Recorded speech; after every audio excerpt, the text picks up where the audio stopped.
Are you ready to learn the truth about how people slept on frozen ground under icy rain without modern high-tech tents? The secret lies in unique engineering solutions that transform ordinary wild forests or open plains into incredibly reliable fortresses against any weather.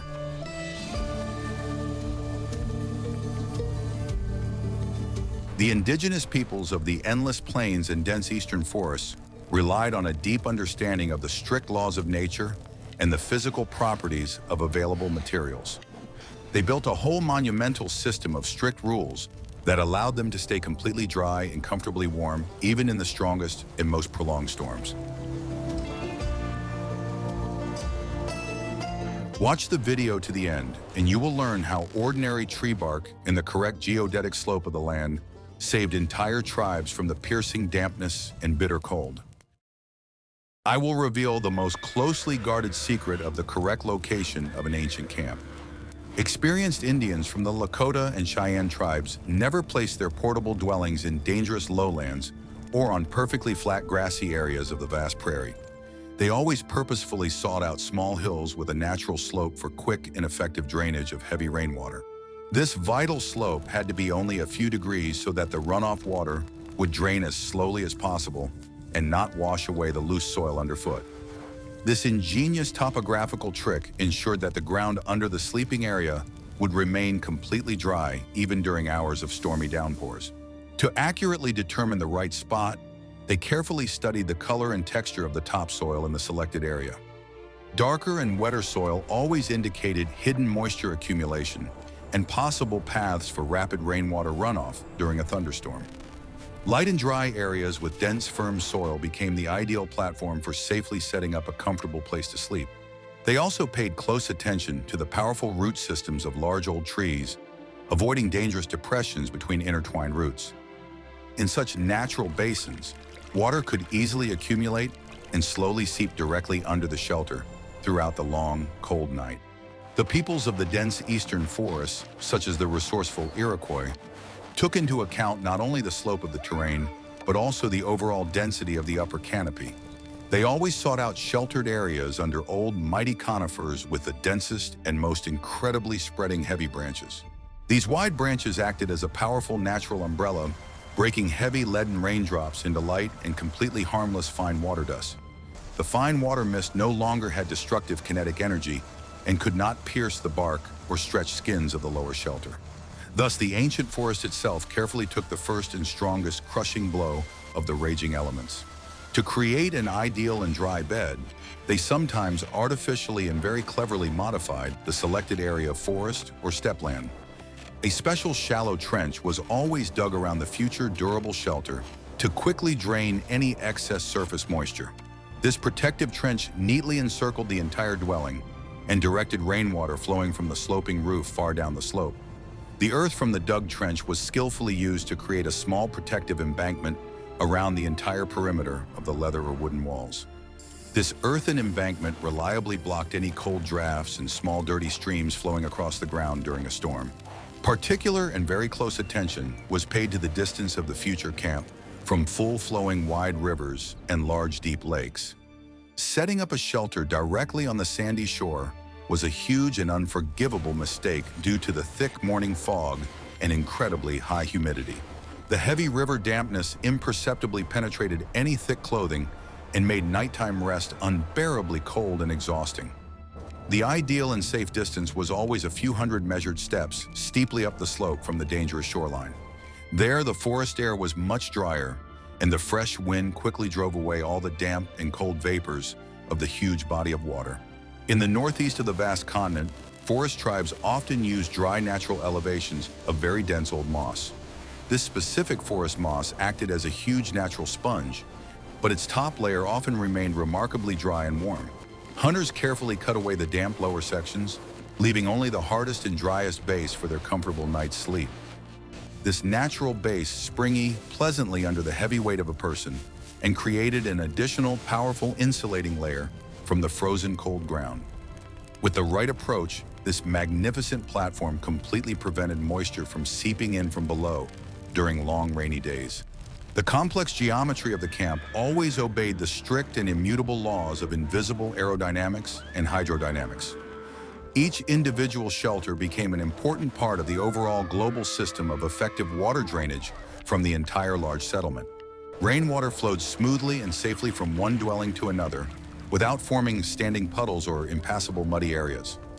We are very interested to hear your opinion on how these ancient engineering solutions helped people survive, so please write about it in the comments and be sure to subscribe to our channel.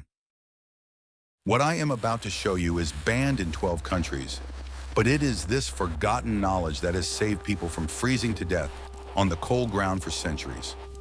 The main and most important rule of survival was to create an incredibly thick layer of air between the warm human body and the icy damp soil. The harsh tribes of the subarctic, such as the hardy Athabascans, used fresh and fluffy spruce branches for this important purpose.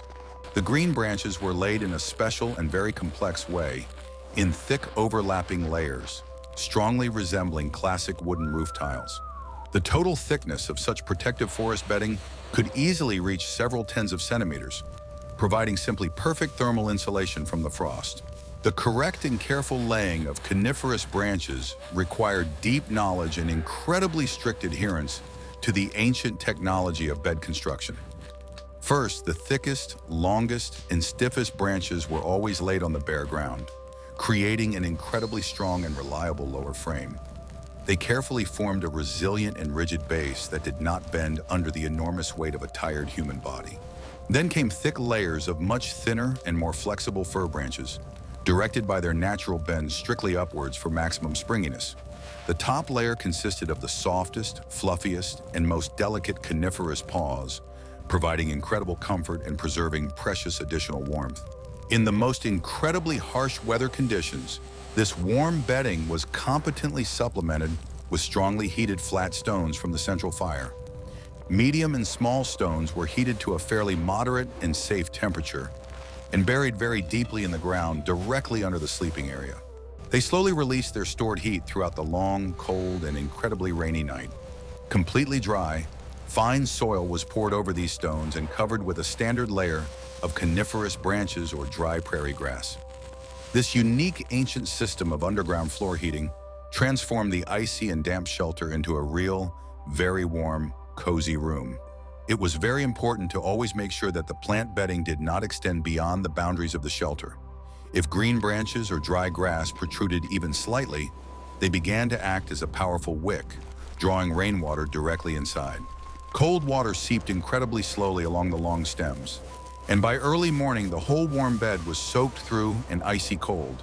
Therefore, all the edges of the plant bedding were very carefully and meticulously tucked in and pressed down firmly with heavy, dry objects. This invisible boundary between the completely dry inner zone and the wet street was maintained in a simply perfect and impeccable condition.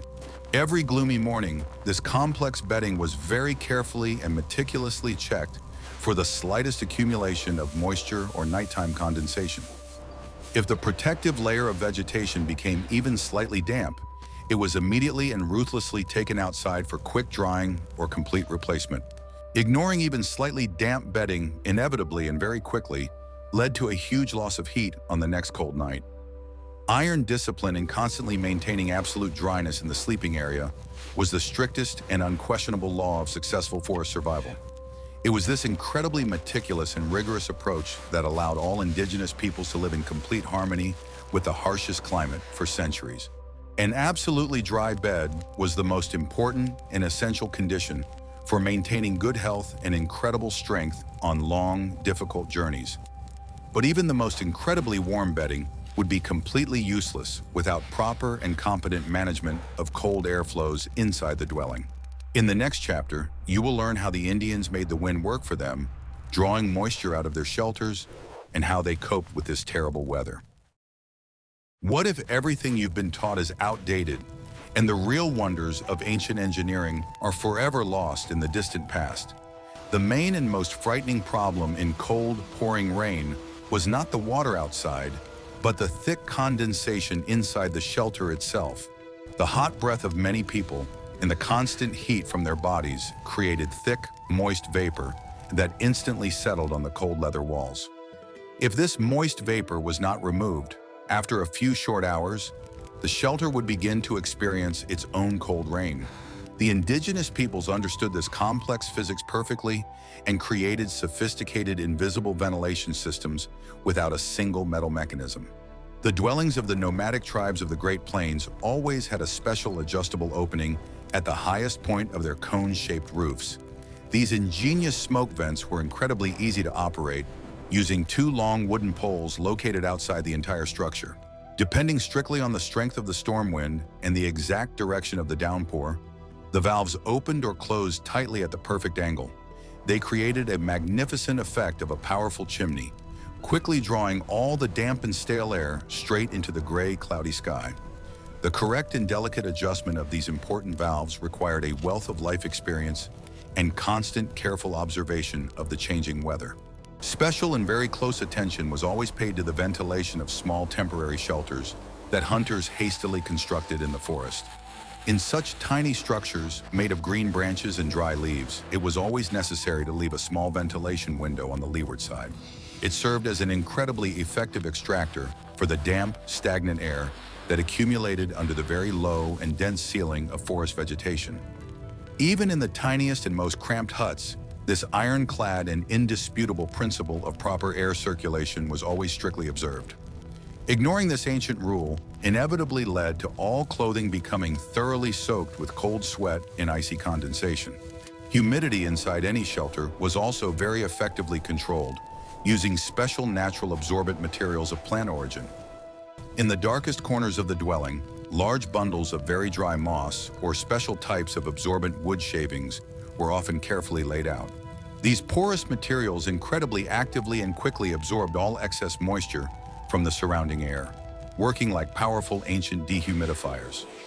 Early in the morning, this heavy moss was simply taken out into the fresh air, where it very quickly released all the water it had accumulated during the night.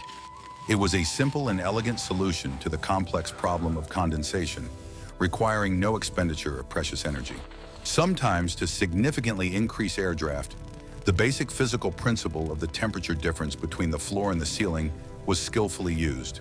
A large flat stone, preheated in a hot fire to an incredibly high temperature, was carefully placed on the floor of the shelter. The air directly above this red-hot stone heated up very quickly and created an incredibly powerful upward flow directly to the opening in the roof. This hot stream worked like a giant invisible pump, forcefully pulling all the accumulated moisture from the lower sleeping area. Such incredible thermal ventilation was fantastically effective on the coldest, rainiest, and incredibly humid autumn nights. The ability to masterfully control invisible air was no less important than the vital skill of building a hot fire.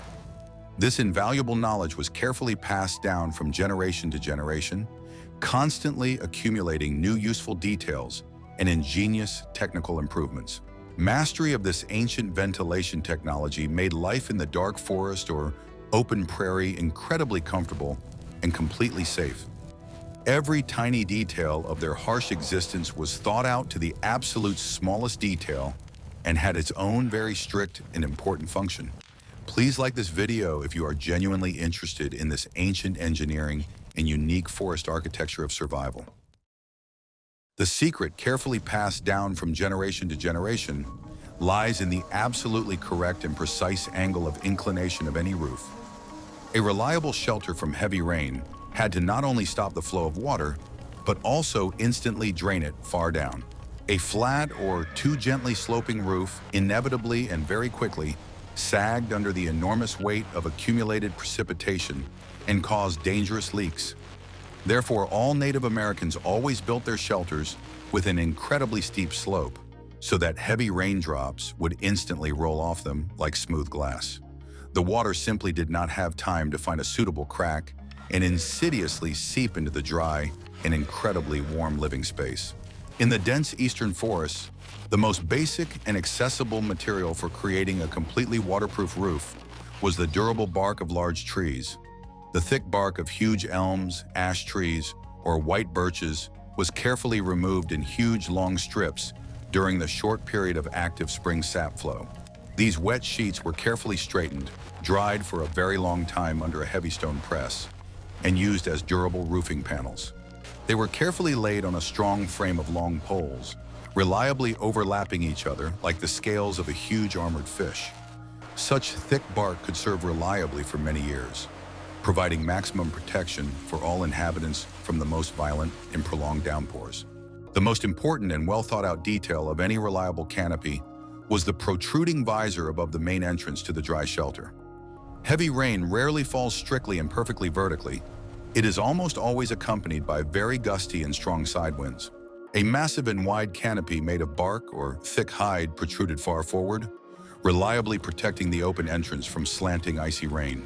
It allowed the door to be kept fully open for a long time for good ventilation, without any fear of sudden flooding of the entire interior.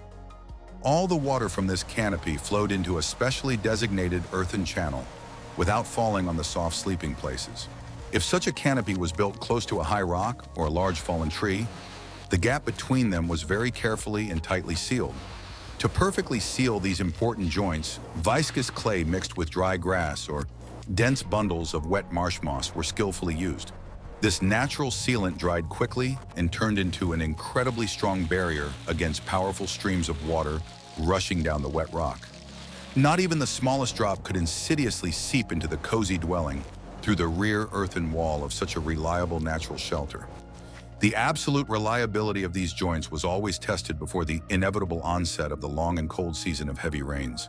The temporary and quick shelters of lone hunters were often simple, but very reliable sloping shields made of tightly woven willow branches. This sturdy shield was set at a very sharp angle to the ground and was securely supported by two sturdy wooden stakes. On the windward and rainiest side, it was heavily covered with earth, dry leaves, and heavy turf for maximum protection from moisture. Under this low shield, a small fire was carefully lit, the pleasant warmth of which was perfectly reflected by the sloping, dense roof. The person always slept strictly between the fire and the back wall, staying in an incredibly dry and remarkably warm microclimate all night long.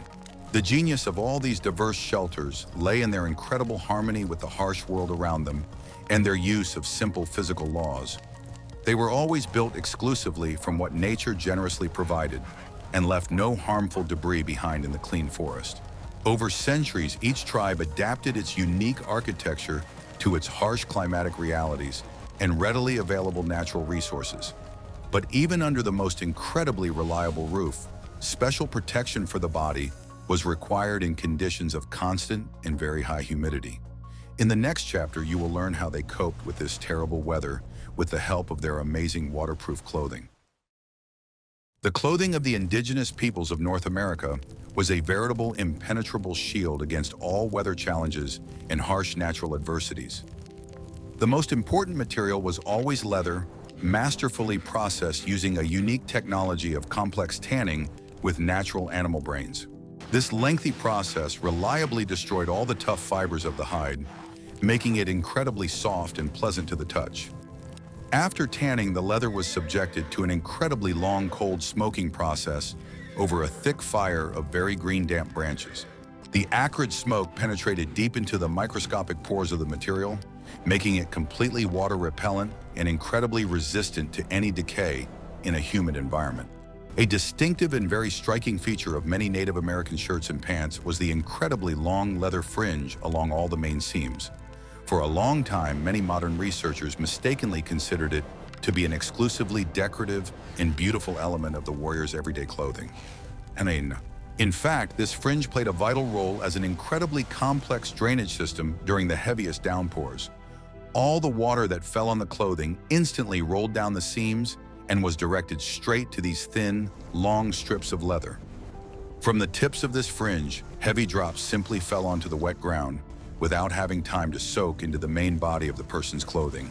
In winter and cold, rainy autumn, incredibly heavy capes made from the skins of huge bison or forest bears were always worn over regular clothing. The thick fur on these huge capes was always left completely untouched so that it would serve as a powerful barrier against the icy storm winds. In heavy rain, such a cape was always turned inside out, with the fur facing inwards and the completely smooth leather side facing outwards towards the raindrops. This smooth surface, thickly impregnated with fat, repelled any water perfectly, preventing it from penetrating to the warm body. The thick fur inside reliably retained all the precious heat, keeping a person warm even on the wettest, coldest, and most damp forest night. Clothes damp from hiking were never dried too close to the hot, open fire of the central campfire. Too much heat could instantly dry out the valuable leather, making it incredibly brittle, very stiff, and completely unsuitable for further wear. Instead, all wet items were carefully hung on special wooden frames at a safe distance from the high tongues of the hot flames. The clothes dried incredibly slowly, gently blown by warm air and deeply absorbing the fresh and pleasant smell of wood-cleansing smoke. This long process completely restored the material's original elasticity and perfectly renewed all its important water-repellent properties. Every adult warrior always carried a separate spare set of completely dry moccasins and light, comfortable clothing for sleeping. All spare items were carefully stored in special waterproof, cylindrical cases made of stiff rawhide, called traditional parfleche. The reliable parfleche was completely waterproof and reliably protected all contents during dangerous crossings of deep and turbulent forest rivers. Having completely dry spare clothes was the most important rule for survival during long, difficult hikes through wild, unexplored territories. People could always change clothes before bed, ensuring a completely dry, safe, and incredibly comfortable night in any forest. For additional and powerful waterproofing, all leather clothing was very often rubbed with animal fat or boiled thick bone marrow. This fat created a thin and invisible film on the surface of the leather, over which any raindrops simply and quickly rolled down to the ground. This proven method required regular and thorough renewal, especially after heavy prolonged rains or long walks through tall wet grass. But it was precisely these regular and meticulous equipment care procedures that always distinguished an incredibly experienced hunter from an inexperienced novice. The ability to take care of one's equipment was always valued as highly as the ability to shoot an arrow with incredible accuracy at any moving target. Clothing was not just a utilitarian item, it was a true masterpiece of survival in the incredibly harsh wilderness. Its unique cut, incredible materials, and complex processing methods were formed over centuries through long trial and error by entire generations of Native Americans. It allowed people to live in complete harmony with nature, without fear of heavy snow or pouring cold rain. Every tiny detail of this traveling wardrobe was thought out to the absolute smallest detail and served one great purpose: to preserve human life. Are you ready for the shocking truth about how to start a fire in pouring freezing rain without a single dry match? In conditions of incredibly high humidity, even the driest and most prepared firewood quickly absorbs the destructive moisture from the surrounding forest air. That is why all indigenous peoples have always used special secret methods to preserve hot coals, which did not go out for weeks under any conditions. These precious coals were carefully placed in the shells of large river mussels or thick-fired clay pots and covered with an incredibly thick layer of ash. This ash completely blocked the access of oxygen, allowing the coals to smolder incredibly slowly, without burning out completely during the long journey. Arriving at the new campsite in heavy rain, the hunter would carefully remove this precious, smoldering coal from its shelter. He did not need to use a complicated bow and wooden drill to produce a weak spark with his frozen and wet hands.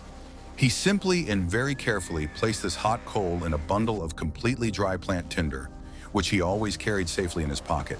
Just a few strong and very smooth exhalations, and this tinder instantly burst into a bright, life-saving flame, even in the middle of a raging storm. This ingenious ancient technique saved precious minutes that separated a person soaked to the skin from deadly and inevitable hypothermia. If heavy rain was accompanied by incredibly cold nights, the Indians masterfully used the technique of an incredibly long night fire. They took two very thick, even logs and laid them close together, parallel to the entire warm sleeping area. Hot coals and small chips were carefully placed in the narrow gap between them, which burned incredibly slowly along the entire length of the log. This specific fire did not produce a high flame at all, but generated an incredibly powerful wall of even and very hot infrared radiation. It could burn steadily until the early morning without adding new wood, providing people with absolutely peaceful and uninterrupted sleep. A small wooden frame was often built over this central fire to safely dry clothes that had become very wet during the day. This frame was always made of raw and damp branches so that they would not suddenly catch fire from the intense heat. Wet items were hung at a completely safe distance so that they would dry only from the warm air and not from direct flames. The heat rose smoothly, removing all moisture from the moccasins and shirts, and escaped unhindered through the upper ventilation hole. By morning, all the equipment was completely dry and incredibly warm, fully ready for a new difficult and dangerous journey. Firewood was always prepared well in advance and carefully stored inside the dwelling or under a special, reliable, waterproof outdoor canopy. Some of these logs were always stacked right next to the fire so that they would dry out completely and thoroughly before being thrown into the furnace. No sensible hunter ever went to bed without a supply of dry firewood for the long night ahead. This fire was the very heart of the camp, and its extinction in an icy downpour was tantamount to a real and imminent disaster. Constant care for the fire was considered as incredibly important as constant care for one's own body and health. On particularly wet and incredibly cold nights, the campfire was also masterfully used to heat very large smooth stones from the mountain river. These round stones had to be free of moisture deep inside so that they would not suddenly crack from the intense and sudden heat. The heated boulders were carefully carried using long wooden tongs and placed in deep pits right next to the warm bed. They worked like powerful and incredibly ancient heating batteries, generously radiating very gentle heat all night long without stopping. This allowed for incredible and relative comfort, even when the most terrible snowstorm raged outside the thin walls. Fire always provided not only incredibly important physical warmth, but also tremendous psychological and moral comfort in the pitch darkness. The steady sound of crackling logs perfectly drowned out the frightening noise of pouring rain and gave an incredible feeling of complete and absolute safety. The whole extended family always gathered around this hearth, discussing important plans for the next day and telling incredible ancient legends. In the next chapter, you will learn how they rebuilt their camp and greeted a gloomy and very cold morning after a heavy night rain. Early mornings after incredibly heavy nighttime downpours always began with a very thorough inspection of all camp and hiking equipment. First, all the Indians carefully examined the roof of their shelter for any dangerous sagging or small water leaks. If the thick leather or bark had deformed even slightly under the enormous weight of the water, they immediately repaired it and retightened it very tightly. All leather fastenings were checked for strength, as rawhide straps could weaken significantly during a long night due to high humidity. The dwelling had to be always completely ready for a new blow from the elements if the heavy clouds showed no sign of dispersing. The big morning fire was always lit much brighter and stronger than the night fire in order to quickly warm up all the inhabitants of the camp. Additional wooden poles were immediately set up around the large hot fire to dry sleeping skins and warm winter blankets. Each thick skin was shaken out incredibly carefully, removing any accidental debris, pine needles, and the smallest traces of night moisture. The thick fur was carefully combed with special bone combs to completely restore the air layer and return it to its ideal fluffiness. Only absolutely dry and clean things could guarantee a truly peaceful sleep on the coming incredibly cold and rainy night. A hearty breakfast on such a rainy morning had to be as nutritious as possible and incredibly rich in high-calorie animal fats. Fatty and heavy food provided the body with the powerful energy it needed to generate its own internal heat in the bitter cold. Very often, large pieces of pemmican, a high-calorie mixture of dried meat, fat, and berries, were generously added to boiling clean water. This very thick broth instantly warmed the body from the inside, giving incredible strength to perform any heavy physical work. Hot food was the best and most reliable remedy for the dampness of the forest and the piercing morning chill. For absolute protection from the sticky mud around the most frequented areas of the camp, wide paths were always laid out of coniferous branches. All paths to the water source or to the firewood storage area were thickly lined with an incredibly thick layer of coniferous green branches. This allowed for completely safe movement around the territory without sinking into the soggy clay and keeping moccasins dry.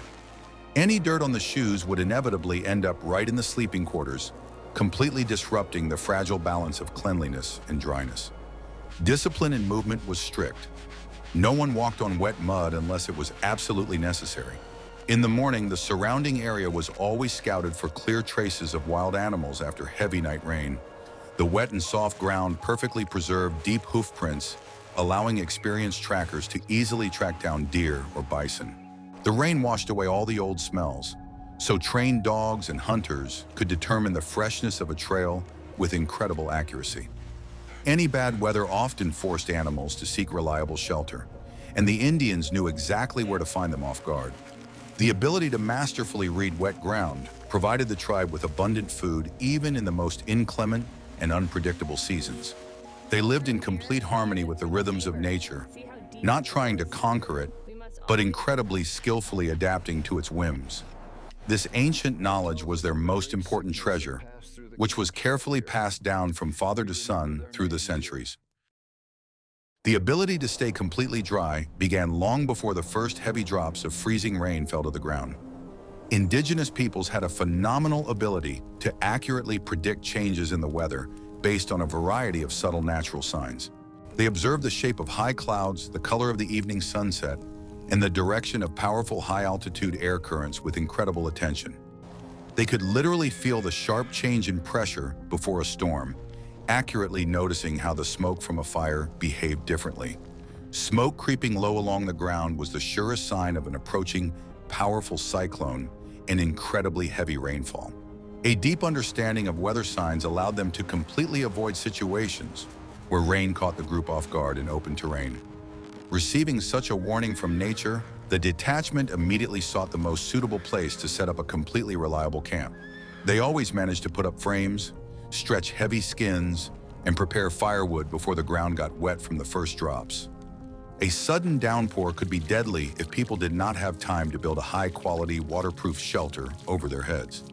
Therefore, foresight was valued much more highly than the ability to run incredibly fast or shoot a bow very accurately. If all signs pointed to prolonged bad weather lasting several days, the camp was always built with particular care and incredible thoroughness. Trenches for draining water were dug much deeper, and the frame of the shelters was greatly reinforced with additional thick poles. All supplies of dry firewood were increased several times over to ensure that there would be enough to keep warm for a long time.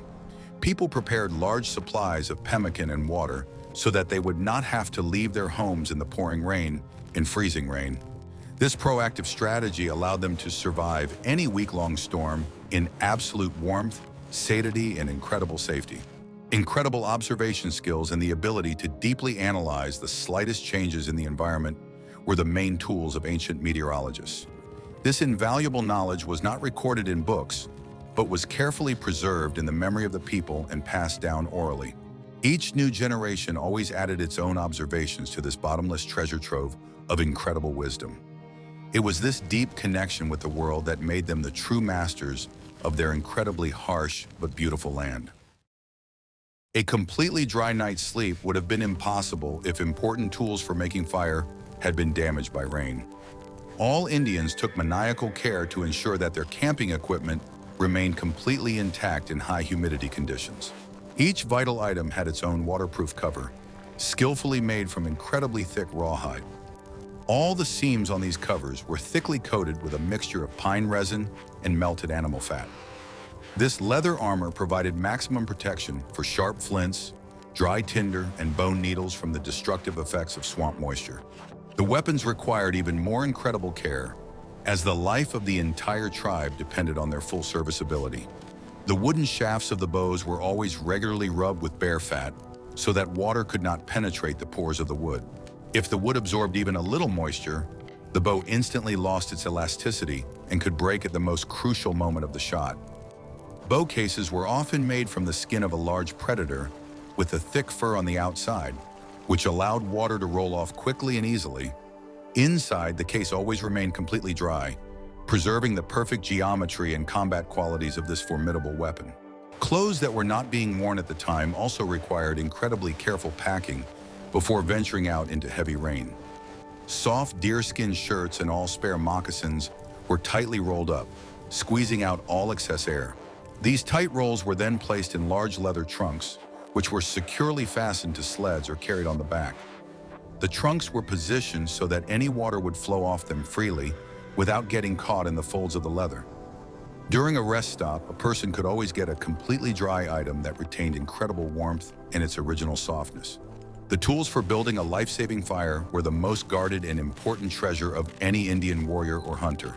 Tinder, consisting of dry bark, tinder fungus, and plant fluff, was stored in small, sturdy bone or horn cases. These cases were closed incredibly tightly with wooden plugs and were always worn around the neck under several layers of warm clothing. The warmth of the human body completely prevented condensation from forming inside the case, even in the coldest and wettest weather. Without dry kindling, it would have been absolutely and completely impossible to start a life-saving fire in the thoroughly wet forest. The resin of coniferous trees was the most versatile means of repairing and sealing any equipment in the field.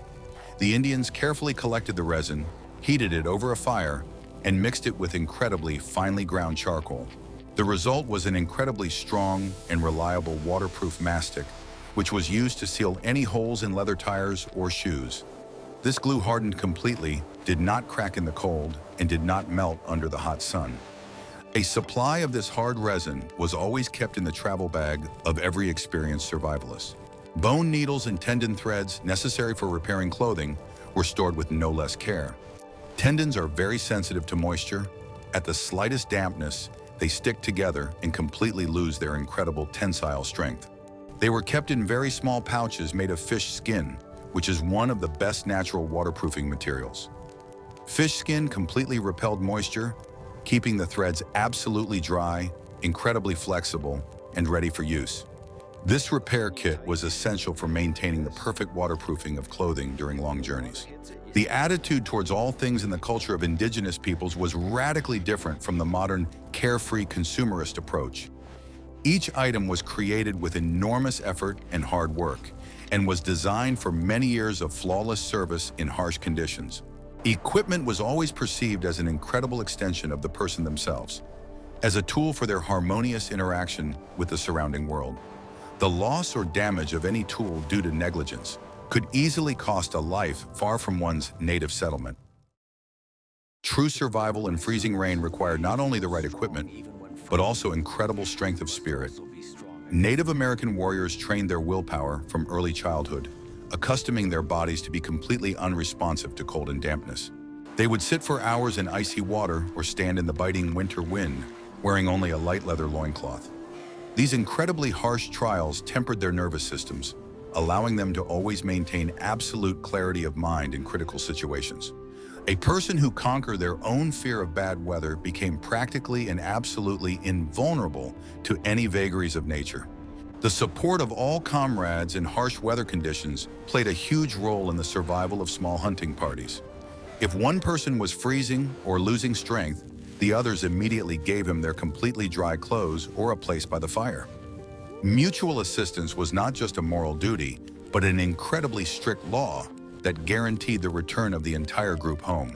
Any selfishness in the wild was punished very severely, as a lone individual had no chance of surviving the harsh winter. The absolute unity of the group created an indestructible psychological shield in the face of any and even the most terrible natural trials. Ancient rituals and spiritual practices also helped to maintain incredibly high morale during prolonged bad weather. Inside their completely dry shelter, the warriors quietly sang the ancient songs of their tribe, mentally turning to the spirits of their ancestors for strength. The sound of a small drum and rhythmic ancient chants drowned out the howling wind and created an atmosphere of security and sacred protection. These amazing practices incredibly united people, reminding them of the great history of their people and their victories over adversity. The incredible spiritual power of the entire tribe was the invisible fire that warmed them on the darkest nights. The attitude of Native Americans toward any discomfort was radically and completely different from that of modern people. They sincerely believed that overcoming difficulties made the spirit incredibly stronger and the character firmer and much nobler. A cold and very wet night was not a tragedy at all, but just another test of strength that had to be passed. A warrior who conquered incredible weather earned enormous respect within the tribe and became an absolute example for the younger generation. Overcoming any natural disaster was always the most direct path to glory and recognition, among one's fellow tribesmen. The deepest wisdom of these peoples lay in their complete understanding of the connection between the physical world and the state of the human soul. Their iron rules of survival were not just a dry set of instructions, but an incredibly coherent philosophy of harmonious existence. They knew for sure that true and absolute safety was not found behind stone walls, but in the ability to read the book of nature. This ancient knowledge allowed them to flourish on the continent for millennia without destroying its beauty. We have studied in detail the amazing engineering and incredibly profound wisdom of indigenous peoples, which allowed them to survive in the harshest conditions.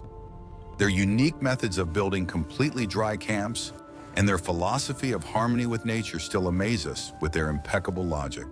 These ancient and incredibly strict rules prove that the human mind is capable of finding an elegant solution to absolutely any problem. What topics about the life and technologies of ancient cultures would you like to see in the next historical videos? Be sure to write your suggestions in the comments and subscribe to our channel so you don't miss out on new exciting research.